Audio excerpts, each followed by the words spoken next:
Mañana vamos a ir a la manifestación porque llevamos 6 años, o llevan más bien 6 años tomando el pelo a los agricultores y a los ganaderos. 6 años prometiéndoles que todas sus dificultades se iban a solucionar con la reforma de la PAC que proponía el Gobierno de Aragón. En la PAC del próximo periodo se van a reducir los fondos respecto a los años 13-20, al periodo actual de la política agraria común. Lejos de corregirse, se van a aumentar las desigualdades entre los agricultores y ganaderos de distintas regiones productivas. Y mañana vamos a ir a la manifestación.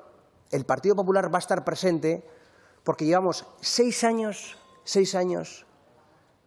de mentiras por parte del ministro Planas a todos nuestros agricultores y ganaderos. Lo único que se reconoce es el fracaso del Gobierno de Aragón, el fracaso del señor Lambán, porque ninguna de las peticiones e intereses de agricultores y ganaderos de Aragón se ven reconocidas en la propuesta que se va a enviar a Bruselas. Defendemos a ese agricultor que pone aquí, no lo decimos nosotros, que tiene 100 hectáreas en secano, que su pago básico con la actual PAC era de 18.000 euros, que su pago verde era de 9.000 euros y que ahora se convierte en más de 3.000 euros menos. Este es el agricultor profesional al que ustedes han hablado mucho y han hecho poco. Y por eso los agricultores y ganaderos no respaldan ni sus gobiernos, ni sus reformas, ni sus propuestas. Hablen del mapa de estratos y cómo quedan nuestros agricultores, cómo quedan nuestros ganaderos de extensivo.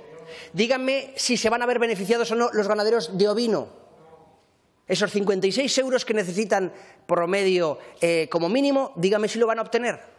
Defiéndannos ustedes a los aragoneses, que no nos defienden, hablan y no nos defienden. Ustedes son los responsables de defender en el Gobierno y en el Ejecutivo los intereses de nuestros agricultores y ganaderos.